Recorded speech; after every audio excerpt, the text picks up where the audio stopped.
ಅಮೆರಿಕದಲ್ಲಿ ಎಲ್ಲರೂ ಲೋಟದಲ್ಲಿ ಮುಕ್ಕಾಲು ಭಾಗ ಐಸ್ ಕ್ಯೂಬ್ಸ್ ಹಾಕೊಂಡು ನೀರು ಕುಡಿತಾರೆ. ಈಗ ನಾನು ಹೇಳೋದು ತುಂಬಾ ಜನಕ್ಕೆ ಇಷ್ಟ ಆಗೋಲ್ಲ. 4 ಡಿಗ್ರಿ ಹೆಚ್ಚು ಅಥವಾ ಕಡಿಮೆ ಅಂತರದೊಳಗೆ ಇರೋ ನೀರನ್ನ ಕುಡಿಬೇಕು.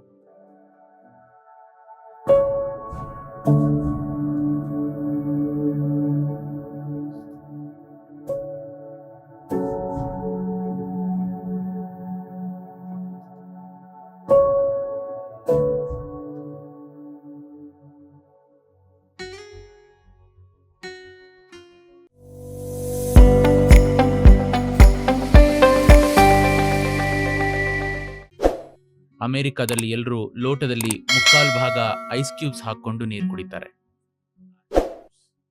ಈಗ ನಾನು ಹೇಳೋದು ತುಂಬಾ ಜನಕ್ಕೆ ಇಷ್ಟ ಆಗೋಲ್ಲ.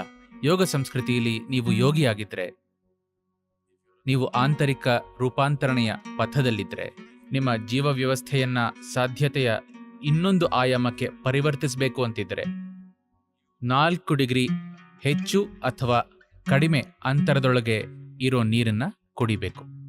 ಅಂದ್ರೆ ದೇಹದ ಉಷ್ಣಾಂಶ 36 ಡಿಗ್ರಿ ಸೆಂಟಿಗ್ರೇಡ್ ಅಷ್ಟಿರುತ್ತೆ. ಅದರಿಂದ 40ರಿಂದ 32 ಡಿಗ್ರಿಗಳ ನಡುವೆ ಇರೋ ನೀರನ್ನ ಕುಡಿಬೇಕು. ಇದು ಅತ್ಯುತ್ತಮ. ನೀವು ವಿದ್ಯಾರ್ಥಿಯಾಗಿದ್ರೆ, ಜ್ಞಾನವನ್ನ ಪಡ್ಕೋಬೇಕು ಅಂತಿದ್ರೆ, ನೀವು ರೂಪಾಂತರವನ್ನ ಅರಿಸ್ತಿಲ್ಲ, ಕೇವಲ ಜ್ಞಾನವನ್ನ ಪಡ್ಕೋಬೇಕು ಅಂತಿದ್ರೆ ನೀವು 8 ಡಿಗ್ರಿಯ ಅಂತರದೊಳಗೆ ಕುಡಿಬೇಕು. ನೀರಿನ ಉಷ್ಣತೆ 44ರಿಂದ 28 ಡಿಗ್ರಿವರೆಗೂ ಇರಬಹುದು. ನೀವು ಯಾವುದೇ ರೂಪಾಂತರ ಅಥವಾ ಕಲಿಕೆಯಲ್ಲಿ ಆಸಕ್ತಿ ಇಲ್ಲದಿರೋ ಕುಟುಂಬಸ್ಥರಾಗಿದ್ದು, ನಿಮಗೆ ಕೇವಲ ನಿಮ್ಮ ಗಂಡ, ಹೆಂಡತಿ ಮತ್ತು ಮಕ್ಕಳನ್ನ ನಿಭಾಯಿಸಬೇಕು ಅಂತಿದ್ರೆ ನೀವು 12 ಡಿಗ್ರಿಯ ಅಂತರದೊಳಗಡೆ ಕುಡಿಬಹುದು. ಅದಕ್ಕೂ ಮೀರಿದ್ದು ಯಾರಿಗೂ ಕೂಡ ಒಳ್ಳೆಯದಲ್ಲ. ಇದು ಜನರಿಗೆ ಇಷ್ಟ ಆಗದೇ ಇರುವಂತಹ ವಿಷಯ. ಆದ್ರೆ ನೀವು ಏನೇ ಸೇವಿಸಿದ್ರೂ ಅದು ದೇಹದ ಉಷ್ಣಾಂಶದ ವ್ಯಾಪ್ತಿಯಲ್ಲಿರೋದು ಬಹಳನೇ ಮುಖ್ಯ. ತುಂಬಾ ದೂರದಲ್ಲಿರಬಾರ್ದು. ಯಾಕೆ ಅಂದ್ರೆ ದೇಹದ ಒಳಗಿರೋ ನೀರು ಕೆಲಸ ಮಾಡೋ ರೀತಿಗೆ ತೊಂದರೆ ಆಗುತ್ತೆ. ದೇಹದ ಉಷ್ಣಾಂಶಕ್ಕಿಂತ ತುಂಬಾ ದೂರ ಇರೋ ನೀರು ಅಥವಾ ಇನ್ಯಾವುದನ್ನೇ ಸೇವಿಸೋದರಿಂದ. ಐಸ್ ಕ್ರೀಮ್ನ ಇಷ್ಟಪಡೋರು ನನ್ನ ಮೇಲೆ ಕೂಗಾಡ್ತಾರೆ ಅಂತ ಗೊತ್ತು. I'm just telling you the ideal conditions. ಆದರ್ಶ ಸ್ಥಿತಿಯ ಬಗ್ಗೆ ಹೇಳ್ತಿದ್ದೀನಿ ಅಷ್ಟೇ. ಎಷ್ಟು ಜನ ಈ ವ್ಯಾಪ್ತಿಲಿರ್ತೀರಾ ನಿಮಗ್ ಬಿಟ್ಟಿದ್ದು. ಅಥವಾ ಸಾಧ್ಯವಿದ್ದಲ್ಲೆಲ್ಲ ಇದರ ಬಗ್ಗೆ ಅರಿವಿನಲ್ಲಿದ್ದು ಅಳವಡಿಸಿಕೊಳ್ಳೋದು ಒಳ್ಳೆಯದು. ನಿಮಗೆ ಬಾಯಾರಿಕೆ ಆಗದಿದ್ರೆ, ನೀವು ನೀರು ಕುಡಿದಿದ್ರೆ ಏನೂ ಆಗಲ್ಲ, ಚೆನ್ನಾಗೇ ಇರ್ತೀರ.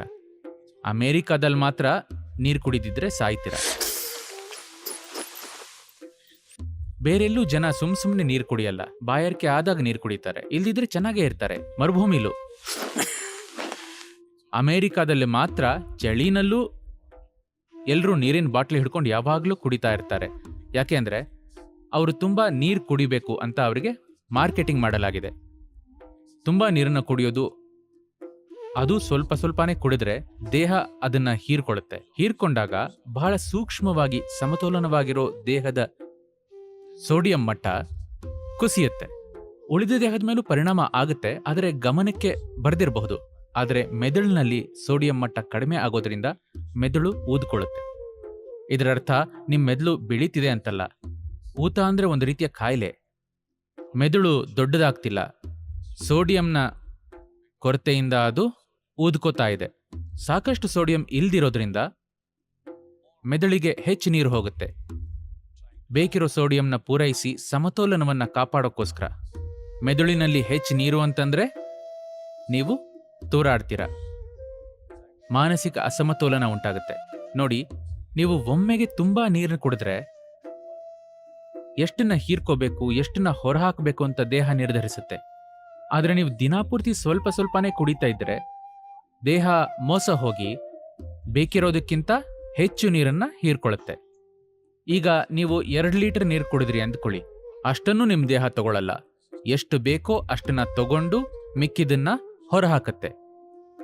ನೀರು ಕುಡಿಯೋದು ಒಳ್ಳೇದು ಅಂತಂದ್ಕೊಂಡು ಸುಮ್ಮನೆ ನೀರು ಕುಡಿಯೋ ಅಗತ್ಯ ಇಲ್ಲ. ಬಾಯಾರಿಕೆ ಆದಾಗ ನೀರು ಕುಡಿಬೇಕು. ಸಾಕಷ್ಟು ಕುಡಿತಿದ್ದೀರಾ ಅಂತ ಖಾತ್ರಿ ಮಾಡ್ಕೊಳ್ಳೋದಿಕ್ಕೆ ನಿಮಗೆ ಬೇಕಿರೋದಕ್ಕಿಂತ ಒಂದು 10% ಹೆಚ್ಚು ಕುಡೀರಿ. ಕಡಿಮೆ ಕುಡಿತಿಲ್ಲ ಅಂತ ಖಾತ್ರಿ ಮಾಡ್ಕೊಳ್ಳೋದಿಕ್ಕೆ 2 ಲೋಟ ಹೆಚ್ಚು, ಮತ್ತೆ ಸ್ವಲ್ಪ ಸಮಯ ಕುಡಿಯೋದಕ್ಕಾಗದೇ ಇದ್ದಾಗ ಎಮರ್ಜೆನ್ಸಿ ಆಗದೇ ಇರಲಿ ಅಂತ. ಆದರೆ ನಿಮಗೆ ನೀರು ಬೇಕಿದ್ದಾಗ, ಬಾಯಾರಿದ್ದಾಗ ನೀರು ಕುಡಿದಿದ್ರೆ ಅದು ಜೀವ ವ್ಯವಸ್ಥೆಗೆ ಹಾನಿ ಮಾಡುತ್ತೆ. ಅಗತ್ಯ ಇರೋಷ್ಟು ನೀರು ದೇಹದಲ್ಲಿ ಇಲ್ಲದೇ ಇದ್ದಾಗ ಹೃದಯಕ್ಕೆ ತುಂಬ ಹಾನಿಯಾಗುತ್ತೆ.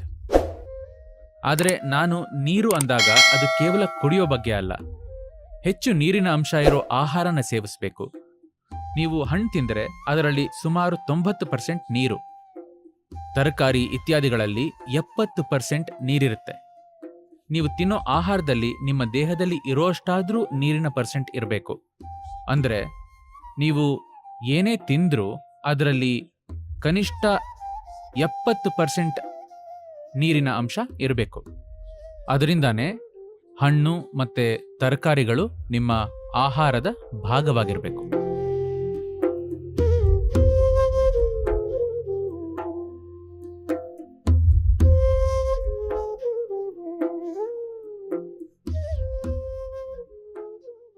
ಲೇಟೆಸ್ಟ್ ಹಾಗೂ ಇಂಟ್ರೆಸ್ಟಿಂಗ್ ಸುದ್ದಿಗಳಿಗಾಗಿ ಬಾಸ್ ಟಿವಿ ಕನ್ನಡ ಚಾನೆಲ್ನ ಸಬ್ಸ್ಕ್ರೈಬ್ ಮಾಡಿ. ಹಾಗೆಯೇ ಬೆಲ್ ಐಕಾನ್ ಪ್ರೆಸ್ ಮಾಡಿ. ಇದರ ಜೊತೆಗೆ ಫೇಸ್ಬುಕ್, ಇನ್ಸ್ಟಾಗ್ರಾಮ್, ಎಕ್ಸ್ನಲ್ಲೂ ಮಿಸ್ ಮಾಡದೆ ಫಾಲೋ ಮಾಡಿ.